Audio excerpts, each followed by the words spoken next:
চা বাগানের শ্রমিকরা 5,000 টাকা পাওয়ার কথা। এই দুই একজন মানুষের নামে অভিযোগ আইছে, তারা 500 টাকা করে কাটতে লিখতেছে। কত করে? 500। চিন্তা চলতেছে।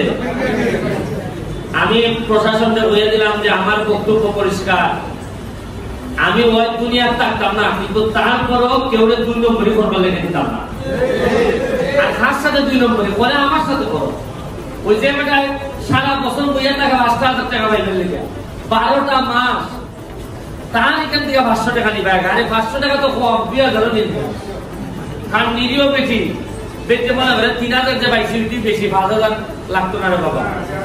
কিন্তু আমি জানি না আপনারা কিতা দিতাম পারবো, তবে জননেত্রী শেখ হাসিনার সরকার যা দিব তারে বাড়াইয়া হইল কিছু দেওয়া, এটা আমার দায়িত্বের মধ্যে পড়ে লাগে। আপনারা আমার মতো ভোট দিয়ে মানে আইসে কত 5,000 দেয়, কত 4,500 কয় বেটে তোরে আমি নিজে আনছি দিতাম, তুই আমার দিতে না 500 টাকা।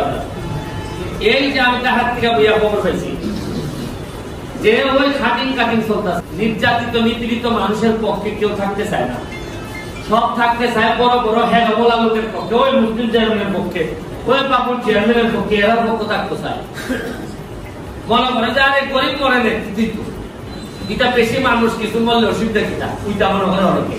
কিন্তু না, কারণ আমি এবার দেখছি যে দুনিয়ার চেয়ারম্যান, দুনিয়ার মেম্বার, দুনিয়ার এমপি হইয়া আখেরাত আমি আড়াইতাম চাই না। কারণ আখেরাতটা যদি আমার থাকতে হয় যে দুনিয়ার চেয়ারম্যান, মেম্বার এবং এমপি অবস্থায় আমি এমন কাজ করে দিতে পারতাম না যাতে আমি আখেরাতে গিয়ে মুখ দেখাইতাম না। আপনারা এটা হিসাব করে নিবা। আমি অত্যন্ত কৃতজ্ঞ মাধবপুরের প্রশাসনের প্রতি, বিশেষ করে আমাদের ইউনো সাহেব, ফয়সাল সাহেব। আপনারা তার মা খুবই অসুস্থ, তার মায়ের জন্য দোয়া করবেন। উনি অসুস্থতা, তার মায়ের অসুস্থতার কারণে আজকে আমাদের সাথে থাকতে পারেন নাই। আমরা সবাই তার এই রোগ মুক্তির জন্য দোয়া করি।